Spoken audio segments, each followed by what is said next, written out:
Mr. President, let me start off with you. 2023 really surprised expectations to the upside. Is the global economy really now as resilient as we think? Well, we have to think about it not on a year-to-year basis, because the largest challenges to resilience that we face are what's creeping beneath. It's the slow-moving changes that threaten us in a far more fundamental way in the years to come. We know what they are. We know what's happening in the shift in the global ecological balance. We know what's happening in terms of the aging of societies, which we are by and large not prepared for. We know what's happening in the gradual drift towards polarization. These are the real threats to resilience and to human security. And I'm not even talking about the wars, including the stupid wars that we see. Thank you so much. You worry about something that we're not really talking about, and this is fiscal spending. Are we sowing now the seeds to have an even bigger crisis 4, 5, 6 years from now? Well, I think the most important and most neglected area of public policy is fiscal reform. Christian spoke about the already very high debt levels, so we're starting in the wrong place. And we're going to have to address challenges in the future that are going to have to require more fiscal investments. We're neglecting the issues because it's never pleasant to talk about raising revenues or raising taxes. It's never pleasant to talk about redirecting subsidies or redirecting spending. So we're just merrily gliding into the future, tinkering at the edges. And even the most major international tax reform of recent years, through the G20, was really about something very small to do with corporate taxes and rearranging and reallocating corporate taxes. It's a very small issue compared to the challenges we really face. The big issues are, how do we address the climate transition? How do we address the needs of aging societies and broken social security systems? And how do we address a challenge of an AI era and ensuring that populations can cope with it and benefit from it? It's all going to require the public sector. So if I just take the first, there is no realistic solution to the climate transition that does not involve a globally coordinated system of carbon taxes. There's no realistic or fair solution that does not involve a globally coordinated system of carbon taxes. And Ngozi at the WTO is coordinating this with several other international organizations. It's still early days. There's a perception that it's unjust, it's unfair, it'll lead to inflation. In fact, quite the contrary. If we don't do this, the countries that will suffer most ultimately are the developing countries. They're going to be the worst affected by climate change. If we don't do this, it's ordinary vulnerable communities that will suffer the most. What we need is a system of carbon taxes coupled with subsidies for vulnerable households and a stream of funding for the developing world to allow them to engage in investments in mitigation and adaptation that allows them to keep growing. And that's a real opportunity. It's a fair solution, and it's the only realistic solution, and we can't keep ducking it. Second, there's a huge opportunity of redirecting subsidies. The IMF has estimated that about $1.3 trillion is spent each year in fuel subsidies. That's about 5 times more the amount of subsidies that goes into green technologies and green energy. We've got to redirect it. Redirect those fuel subsidies to helping vulnerable households, to helping firms to adjust, and to spurring renewables and other green technologies. That's a major redirection. It's fair, it's sustainable, and it's realistic. It has to be achieved. The third issue that's maybe the most neglected is preparing for an aging society with confidence. And it means rejigging in significant ways of social security systems and healthcare financing systems. It's not sustainable. Too many people who don't need support are getting support, and too many people who need support the most in healthcare systems are not getting enough support. So there has to be a reshaping of that curve of subsidies within healthcare to benefit those who need it the most. There has to be more spending on preventive or preemptive healthcare spending to help people stay healthy for as long as they can, rather than wait for the very expensive occasions when they have to end up in hospital, particularly for acute care. So fundamental reform to healthcare and fundamental reform to labor markets to allow people to stay engaged at work if they wish for as long as possible. Those are very important shifts in social policy. So we have to get real. The challenges we face are different from the past. We're not going to address them by just tinkering around the edges with rearranging corporate taxes and the like. It requires raising taxes to take on the climate transition. It requires redirecting subsidies to be fair and to ensure that as we age, no one is vulnerable, and we can actually sustain high-quality healthcare systems and social security systems. It requires change, and we discuss this very rarely. We have here 5 current and former finance ministers who've gone through years of discussion at the G20, at the IMF. We spend a lot of time talking about monetary policy. We spend very little time talking about fiscal policy reforms for a more secure future. On that, can I just say on that point, fiscal reform in the United States, very difficult to do. We now have $34 trillion of debt, $34 trillion of debt. The interest on it is approaching our defense budget. And if we don't resolve this in the near future, something's going to happen to the dollar. The dollar has been the only reserve currency for quite some time. But if the United States can't get its fiscal act together, at some point, people are going to do what they did to the British pound and the Dutch guilder years ago when too much money was borrowed by those countries and their currency didn't become as valuable and therefore lost its reserve status. The U.S. doesn't have any real challenger right now to reserve currency status for the dollar, but it will if it keeps doing what it's doing. We have 122% of our GDP in debt, and we are, each year our budget deficit is probably about 25% of our spending. And we just can't keep doing that, but there is nobody in the United States government that I see is really seriously addressing that problem, but it will be a big problem in the not too distant future. Thank you. Dr. Ngozi? Well, maybe you're pointing to me because I was nodding so much when Tharman was talking, and that's why he's a favorite. I mean, we have to look at what we need to do on the fiscal side to finance the green transition. The money isn't coming. The amounts are huge and the trillions needed. You know, you take Africa, for instance, it needs $190 billion to finance per year, up to 2030 to finance the green transition. What is it getting now? Minute amounts. How is it going to be raised? So we have to think of sensible things like, how do we raise that money? So that's one. The second is business. They're facing a lot of regulatory fragmentation. There are 73 different carbon taxing and pricing regimes in the world today. They are confused. When they go from one country to the other, they have to think about a different way and a different system. So how do we bring this together? So if we have a common methodology or framework for a global carbon pricing regime, I think that will help. And then we can use some of those resources that would be raised to help finance the green transition in those vulnerable countries that don't have the resources. So that was why I was nodding so vigorously. And I think developing countries need to get behind it. The international financial institutions have all been working on this in parallel. The IMF, the World Bank, the WTO, the OECD. And finally, we are coming together in one task force to try to see if we can put all our energies together and develop a common methodology or framework. We know that not every country is going to have a carbon price or tax. The US will never do it. They will approach it through regulation and subsidies and other means. But once we have a common framework, we can all measure what we're doing against that. And more importantly, we can transfer some of the resources raised to help finance the green transition. So thank you for raising that, Tharman. Yeah.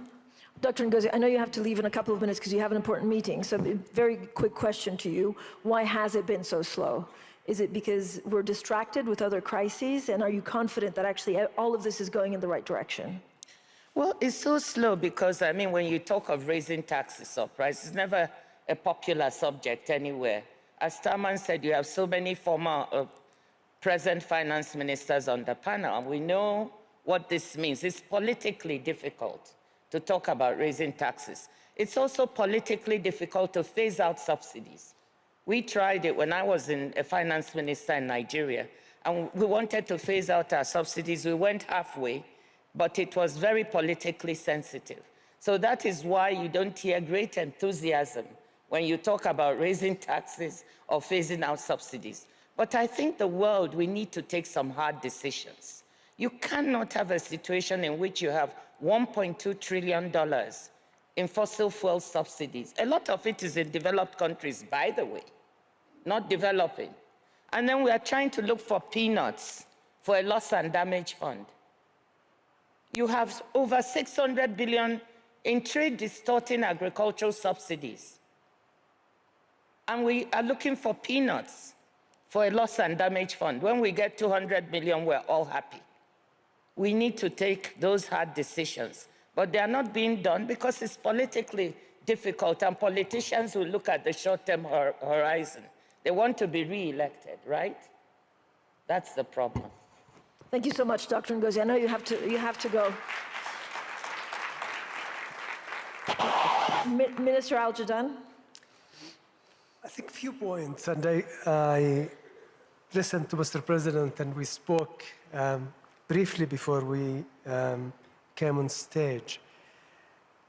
I would like, first of all, I think let us agree that climate change is real. Risks from climate change are real, and we should work all together to find solutions that would help the planet and the livelihood of people. I think we are all in agreement. I remember in 2014, when Paris Agreement was reached, developed nations have committed $100 billion annually for developed countries to deal with climate change and for them to transition out of carbon-intensive energy. What have we seen so far? Almost zero. Almost zero. And I can understand Mr. President's enthusiasm about carbon tax and how it may change the equation, but then he linked it to two things. Subsidies to those who are in need. I agree, whenever you raise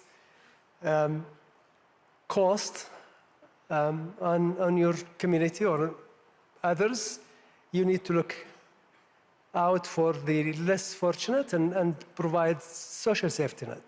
Agreed. The second caveat, Mr. President said, is we need to find a way that we channel part of that to low-income countries. We tried that and it failed.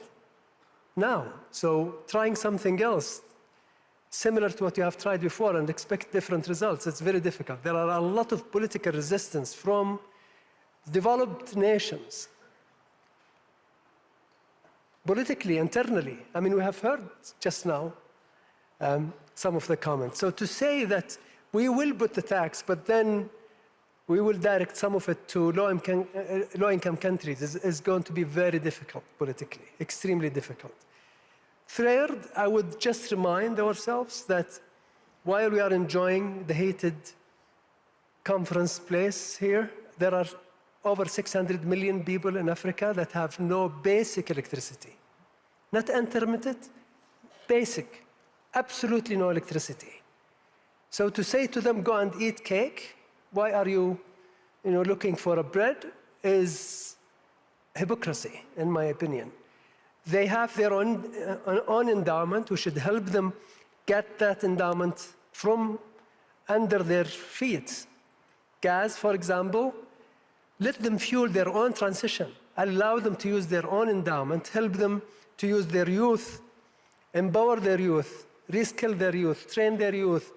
That is really what is going to change Africa and other low-income countries.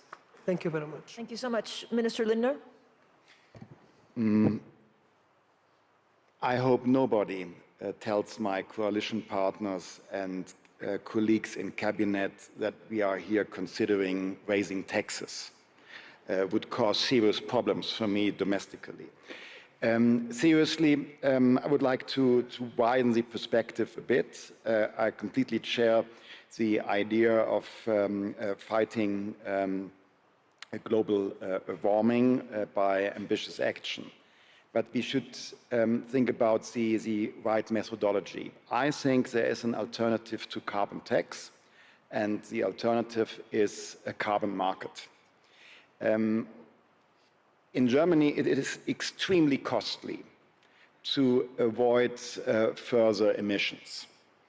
And I wonder if the same amount of money we have to spend in Germany would have an even better effect on other places, at other places on the world. For example, to invest in electricity production in Africa with renewable energy as part of a compensation of German steel industry and for their emissions could have globally better effect with lower investment. And it doesn't matter where carbon dioxide is emitted, it is a global challenge. So probably we should ask OECD to work on a common framework for a global carbon market, as they did successfully on the global minimum taxation. If I'm allowed to, I would like to add a second remark. To finance all our needs for transition, fighting poverty, and to prepare for the aging societies, I think there's one solution. Given the demographics, given the investment needs, I think we have to foster our productivity. And this is why I'm advocating for structural reforms in the labor markets, in technology, cutting red tape, being more competitive when it comes to corporate taxation. And well, obviously I'm talking about the reform agenda of Germany, but I think others have to face similar challenges. We in Germany, we have to do our homework, and probably we are part of a model because others have similar challenges. We had to solve our debt and deficit issues, which has made me becoming the loneliest minister in cabinet. But we succeeded to solve our debt issues, and now we have to strengthen the supply side. And I know what some of you are thinking. Germany probably is a sick man. Germany is not the sick man.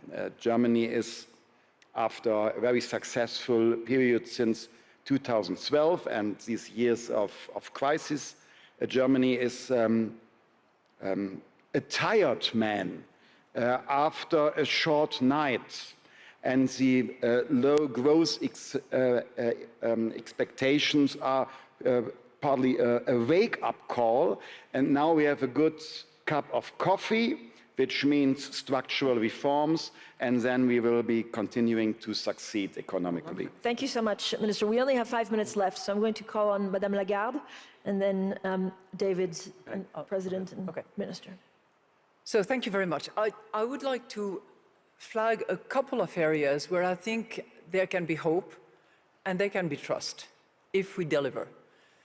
And I'd like to start with two observations as a follow-up to Tharman. Your point is well taken about taxation, Tharman, but you have in this panel, in the discussion we're having, a good example of how difficult it is. Because tax issues present a huge heterogeneity. Whether you're sitting in one country or the other, you can have a tax burden of 50% of GDP or 10% of GDP, and you're starting from a completely different picture. So that should be taken into account. Second, there are currently instruments that have been laboriously negotiated at the OECD level to put in place those two pillars, one that institutes a minimum corporate taxation, and the other one that proposes to allocate profits of large corporates around the world on the basis of where the activity is generated. These agreements have been approved at the OECD level. They just need to be ratified. So it's there. Let's get on with it and move, because otherwise we will move to more fragmentation of tax, and we are seeing it with the carbon tax border adjustment here and there, and that would be more cacophony added to the risk that we see. And that takes me to my second area where I think there is hope if we, I'm sorry that Ngozi had to go because it touches on trade. Everybody will agree, no matter how much we talk about deglobalization, that globalization had massive positive impact in pulling people out of poverty, hundreds of millions. If we listen to Ajay Banga from the World Bank, this virtuous path on which we were heading is now at best stable, at worst declining. More poverty than less poverty. Well, if we look at trade and the decoupling or the de-risking, however we want to call it, it implies two things.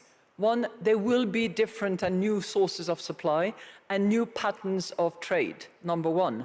Number two, because there is more vulnerability associated with supply, it may well be that the cost will be higher in the long term. And maybe that's not such a bad thing. Maybe we've been relying on this principle of efficiency over security a little bit too much, assuming that everything had virtually no cost, assuming that labor cost had to be minimal and reduced over the course of time.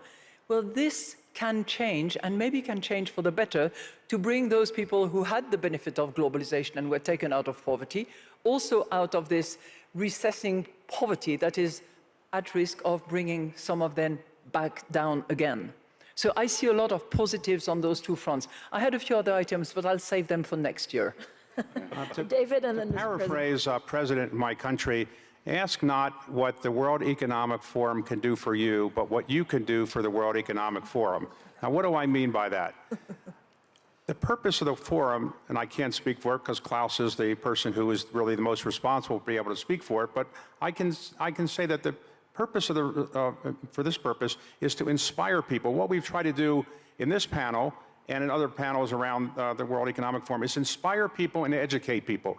And hopefully when you go back to your country, you'll educate yourself about some of the things that we talked about here that you might be inspired to learn more about, and try to pick one issue of the ones we talked about where you make yourself not only well educated about it, better educated than now, but try to make some difference in your own country to try to bring forward some of these ideas. Because the only way we're really going to be effective at the World Economic Forum is we have people that come to the sessions, and those people are watching on streaming, they are going to take these ideas and do something useful with them by working in their own countries to kind of educate people about these things. And that's what I really hope all of you will do, is take something away from this session and say, I am now inspired to learn more about this issue or that issue, and I'm going to try to do something in my country to make it more likely that that will happen. Thank you. Thank you. In 30 seconds or 1 minute, Mr. President, what are you positive about? So, I agree entirely that we need carbon markets. That itself is a complex endeavor, but we need to develop it and we need to make it global. It's not a substitute for carbon taxes, for a very simple reason. Governments are going to have to invest significantly more than they've invested before. We want the private sector to fund most of the transition, but about a third of the investment is going to have to come from government because of externalities and other reasons. It has to be funded. It has to be funded. And we can't, there's no magical thinking here. Funding requires taxes of one form or another. The alternative is more and more borrowing, which Christian will be the first to agree, is not sustainable. So let's not duck the issue. Our real challenge is political. It is unpopular to raise any taxes. You have to design taxes together with subsidies so as to make it acceptable and fair. And that's the task of finance ministers. And we've got to coordinate this as much as possible globally so there are no leakages. Design taxes and subsidies so that we can get ahead on this, invest at a higher level, and make it fair for ordinary people. the developing world, I quite agree with both Al-Jadaan and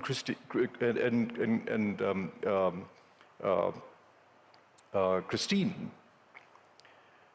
It is an opportunity. We have the opportunity, in fact, of growing green energy-powered industry in parts of the world which have lots of sun and wind. We have the opportunity of shaping growth strategies that are sustainable, but it's going to require investment. It's going to require support from the advanced world, going to require a much enhanced role for the international financial institutions. We can achieve it. So all I'm saying at the end of the day is our political antennae have gotten too short. We're all looking at the next elections in a whole range of countries, and the consequence if we carry on that way is going to be much more pain in future and a much higher hurdle that future politicians will need to cross. So let's start moving now, face things in realistically, make sure that it's fair and just, and avoid piling up a large problem for the future. Thank you so much, Mr. President. You got the optimistic guide to 2024 and the pessimistic guide to 2024 and beyond. Thank you so much to all of our panelists. And I would love if the audience could also stay in their seats, also the panelists, because it's my great pleasure to welcome on the stage the President of the World Economic Forum, Borge Brende, for the closing remarks of this 54th World Economic Forum.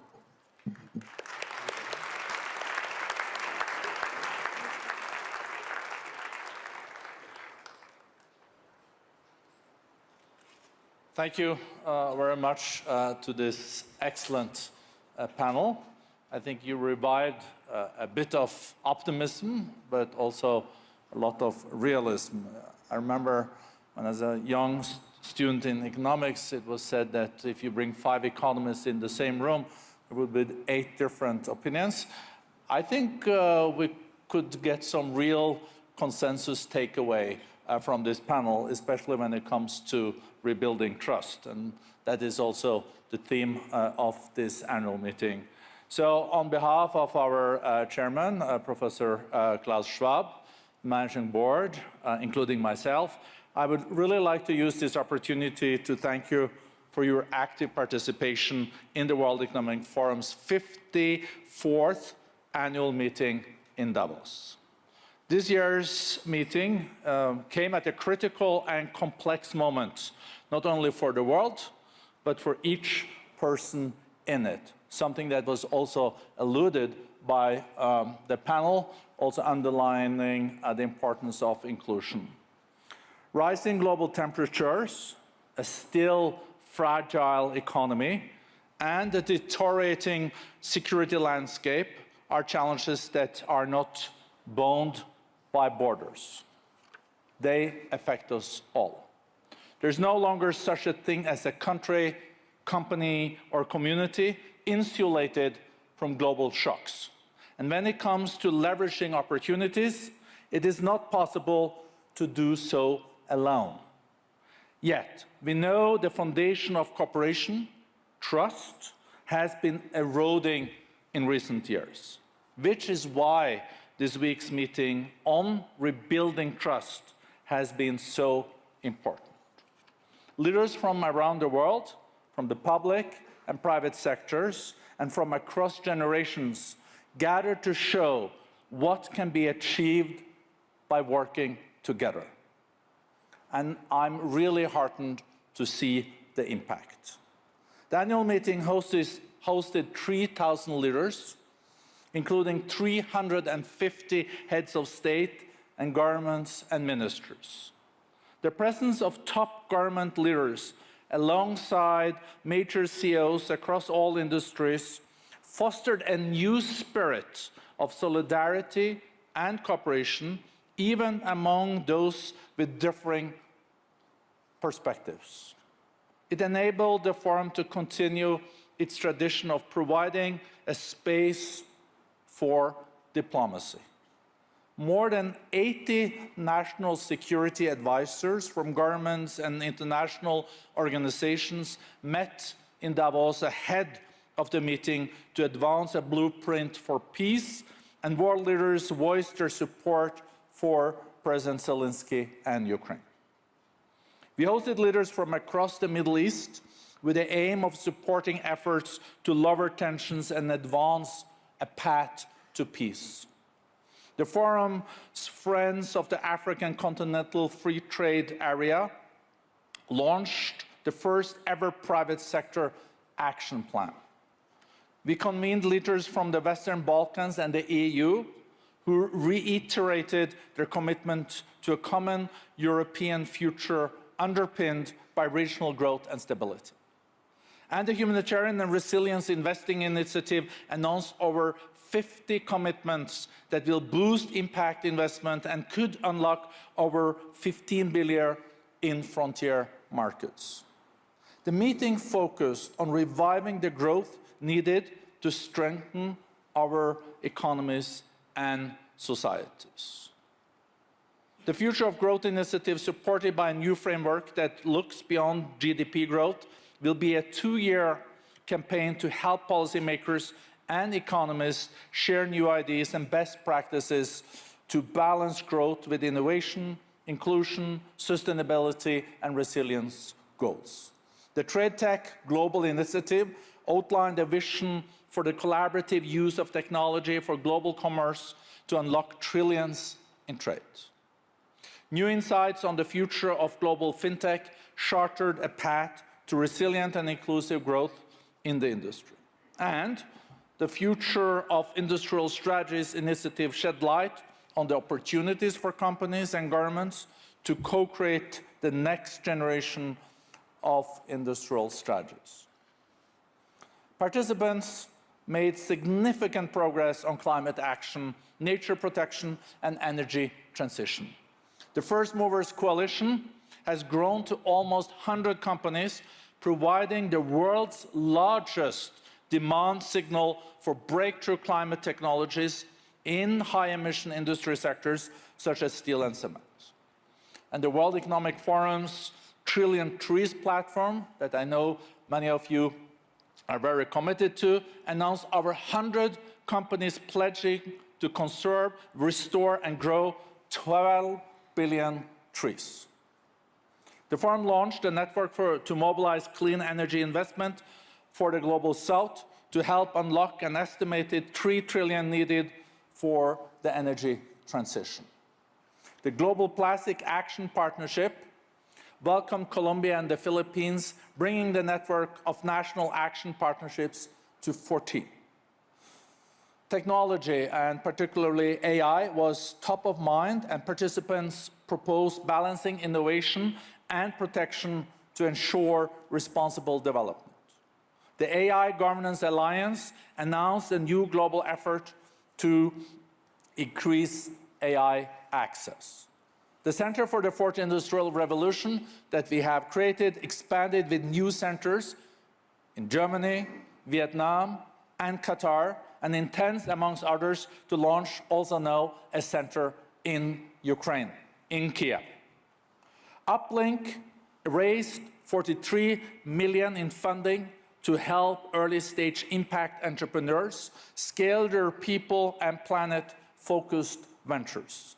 And the Global Collaboration Village, that I hope you all visited, demonstrated the potential of next-generation technology to drive inclusion and sustainability. None of these developments can be advanced without investments in people and equitable opportunities. The Reskilling Revolution initiative announced that it has reached more than 680 million people with opportunities for improving education skills and job opportunities. And the Philippines, Vietnam, and Qatar have joined a growing network of 20 country accelerators focusing on human capital investments. The forum launched a new global gender parity sprint to accelerate economic parity by 2030, engaging 5 industries and 15 country accelerators. The Edison Alliance announced it has improved the lives of 784 million people through 320 initiatives across 127 countries on closing the digital divide. And the Global Alliance for Women's Health announced 42 organizations and have pledged 55 million to improve women's health and outcomes worldwide. And now I have cut 3 pages on the list here of other initiatives. I think the reason why I'm mentioning all this is showing that our annual meeting is also about impact, and it's also about walking the talk. And I'm really proud of what we have achieved in Davos in just a week. It is a proof that cooperation can deliver results. Now is the time, as we look a year ahead, to scale this progress.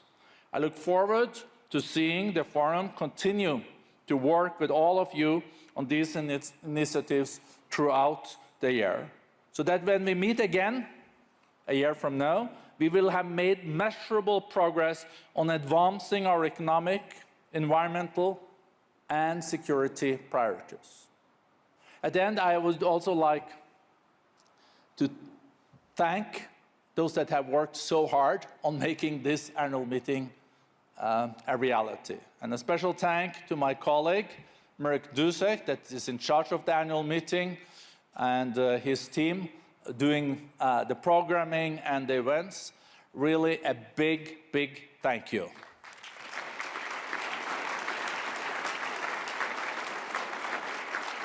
And I would also like to thank all my colleagues at the World Economic Forum that have worked 24/7 in making this happen. It's very rewarding, but I think we're all looking forward to not wake up at 5:30 tomorrow morning. So safe travels back home. And again, big thank you to this excellent panel. Thank you.